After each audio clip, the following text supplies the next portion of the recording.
Well, I did a video on US coins, specifically dollars. The thing is, I haven't done a video about the other denominations. Well, that's not entirely true. I did a halftime video, didn't I?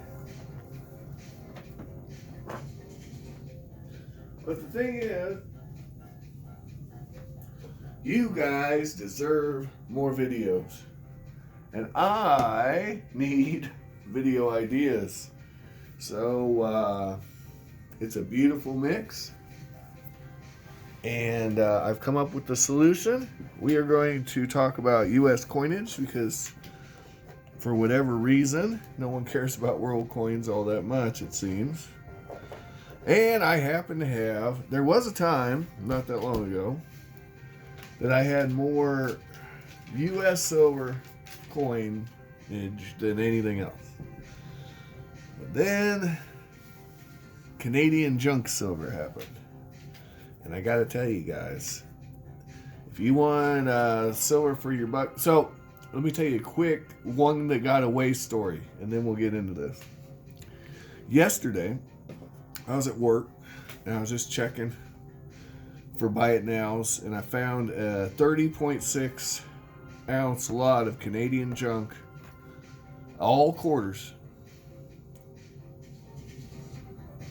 all from 1938 to 1966.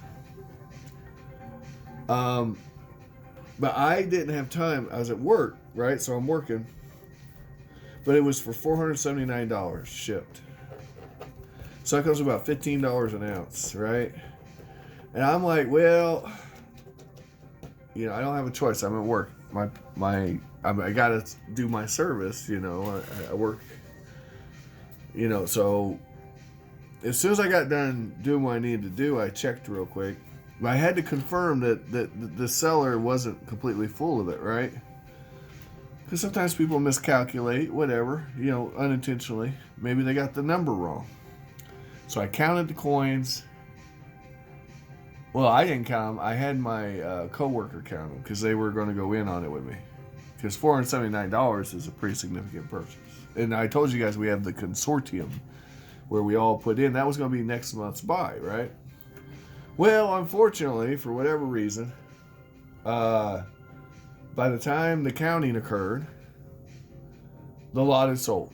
And that makes perfect sense. It's a buy it now. It's sitting there. It's under melt, well under melt, $10 under melt almost per ounce. And so that's my fish that got away. I did not pull the trigger because I was at work. If I hadn't been at work, I would have been able to count it up myself. But my patient arrived right as I found the thing. Anyway, guys, so there you go. That's my story. Now, let's start looking at today's topic is American 10-cent coins. We call them dimes. Originally, they were called Dismays. Dismay coins. Now, this coin is not in great shape. This is a slick. I wanted to start with something exciting. A slick.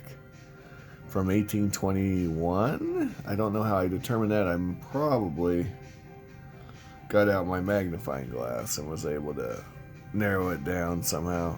But 1821. Capped. Bust in a cap. Dime.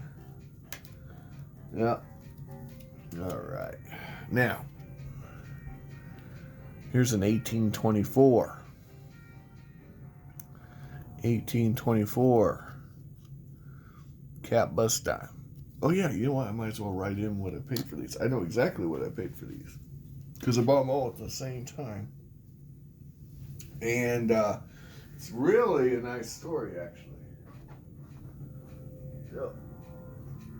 I got all these coins that you see here, that you're about to see, along with those half dimes and some commemorative halves at melt. Yep.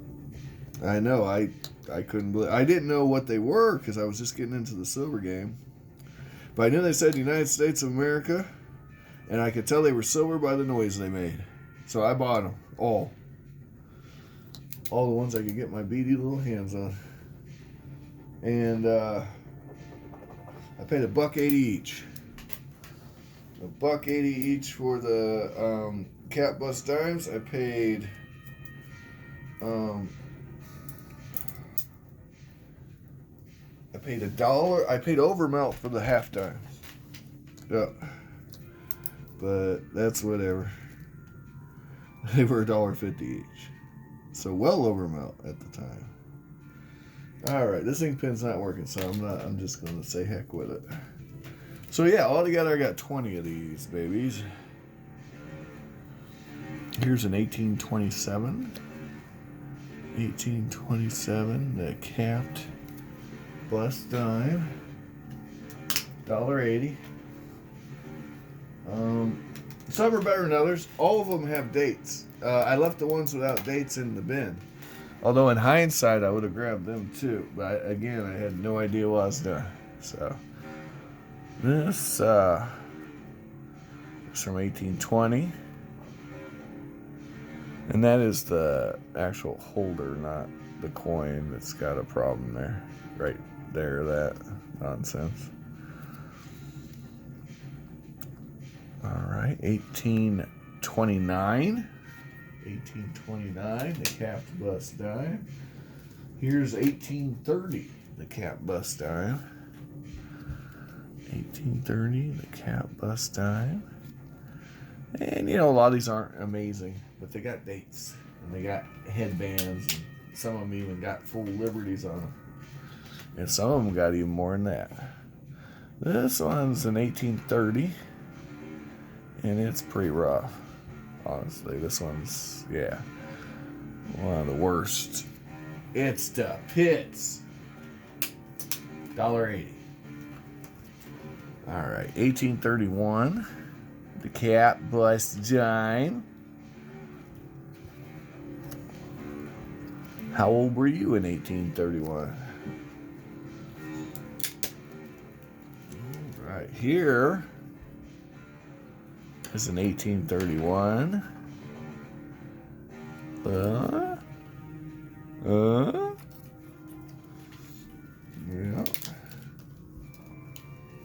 Here's 1832, the cap bust dime. This one's seen some abuse. It's even dented in the middle. You see that? How it goes concave. Yeah, this one's seen some. The reverse is better than the obverse, though. All right. 1832, the cap bust dime. This one also has seen better days. But for $1.80, I'm okay with that. I could do it with this pencil. There we go.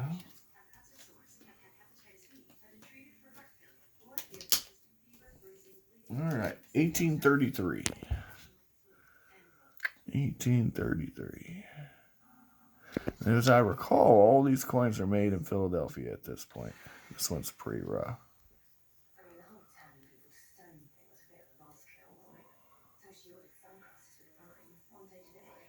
Hard to do through a camera, isn't it?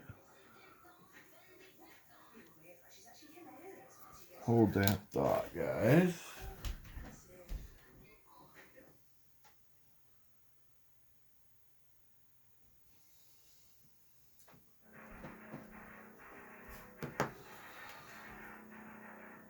All right.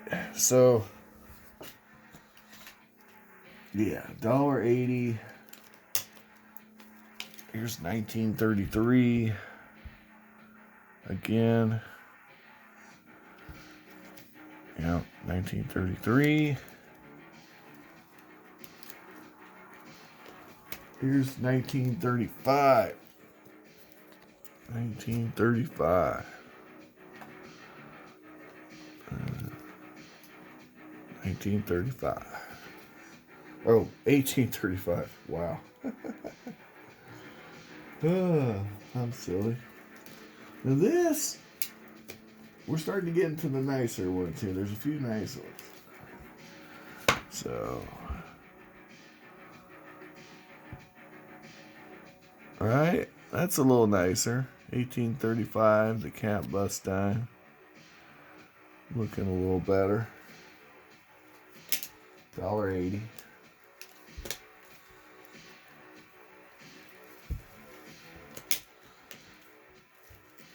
Here's another one.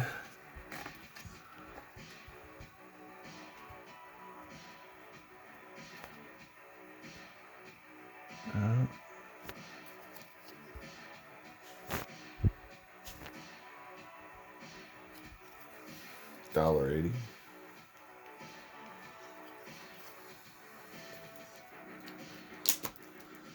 And 1835 again. So apparently 1835 must have had a bigger mintage, it would appear.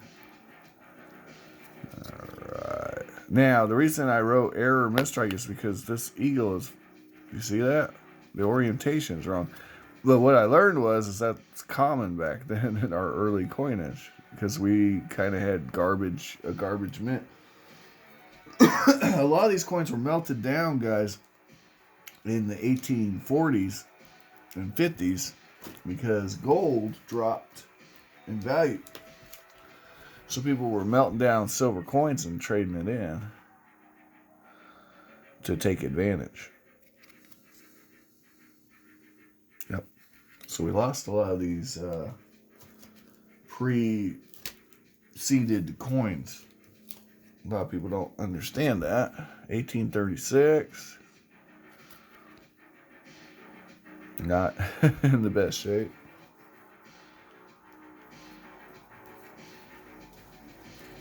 So yeah, if you remember, the 1854 coins have the arrows on them. Yeah, that was all done as a reaction. Here's an 1837 cap bust dime.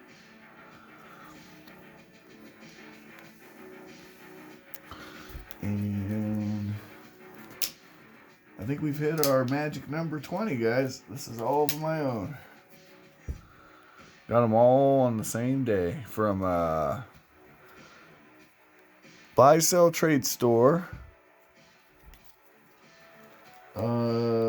Local store. The seller and me, neither of us had any idea what we were doing. Oh, wait. I got 21 of them. My bad, guys. I lied to you. This one that has no date, but it looks like an older one. Oh, got it in a different lot. That's why. Yep. It's definitely an older one, though. You can tell by the bust. So it's probably 1809 to 1828, something like that. But, it's dateless. Next up, we get into my seeded dimes. But, the video's running a little long. So we'll just stop there. Yeah. I got some really ugly seeded dimes. I got some that are okay. I don't have anything spectacular, I don't think. But on the other hand, I didn't pay big money for these either. Actually, I didn't even write down what I paid for them back then. That's how long. This is when I first got into the silver stuff. Yeah, we'll just do a series. So that's the cap bust. Now, real quick, full disclosure, I don't own anything before a cap bust, okay? And if you do, that's great. I'm happy for you. But I got to tell you, when I got into the silver game, I was in it for the silver. And now I've somehow become some kind of new-me guy. And it's all because of these cap bust dimes, honestly. I didn't even know what a new-me was. I just thought silver was silver. That's why I bought all that stuff. So, yeah. I bought them And then I got this idea in my head. Well, I'm going to get one of every kind. Well, then I started realizing even a slicked spaghetti hair banshee is going to cost you hundreds of dollars. And I gave up on that real quick. So I just totally gave up on anything before a cap bust because, quite frankly, the prices are insane. And that's kind of how I got into world coins, because I could get a really old, really cool world coin with the same amount of silver for a third the price and in better condition, you know? And like, there were world coins I could buy, guys. I kid you not, that the book on them's $150. I'm getting them for $20. Okay? Mint condition. Coins over 100 years old. All right? That's how I got into world silver. It was by accident. The accident of buying this stuff here, you know, I realized this came from a huge lot. I bought it. Basically, it was a roll of seeded dimes, and they were about $2.40 each. I remember that, which was well above melt at the time I bought them. And a lot of them are slicks. None of them are especially nice. Some of them are holed. I have one that's really nice, but it's got a freaking hole in it, you know? So, you know, that's just the way the cookie crumbles. I don't have a lot of really nice seeded stuff. Most of my seeded stuff is coal or here's an example of what I'm talking about. This one had fire damage. What did I pay for it? I'm just betting that's fire damage but it may not be. But it's definitely damaged. It might have been shot. Who knows? But then I got stuff that isn't damaged. It's just, worn like this. But my point is I got away from U.S. coins. The reason is the price. U.S. coins, for what you're getting, and don't get me wrong, there's a pro here in that people recognize them. And therefore, you're always going to have a market. Whereas some of the stuff I buy, you're going to have to, it's more of a niche market. So, it's kind of the same argument as why would you buy an American Silver Eagle? Well, you could argue that this is an overpriced hunk of bullion. May as well buy a generic round.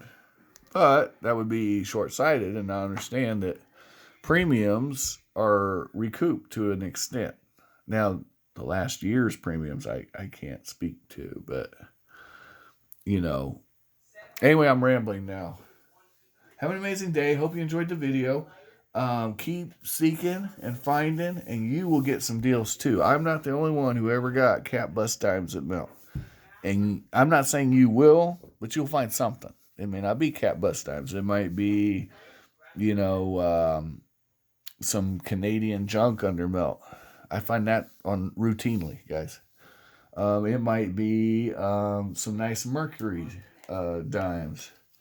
You might get a key date Mercury. This isn't one. I'm just saying you might get one. Buying out of the junk bin.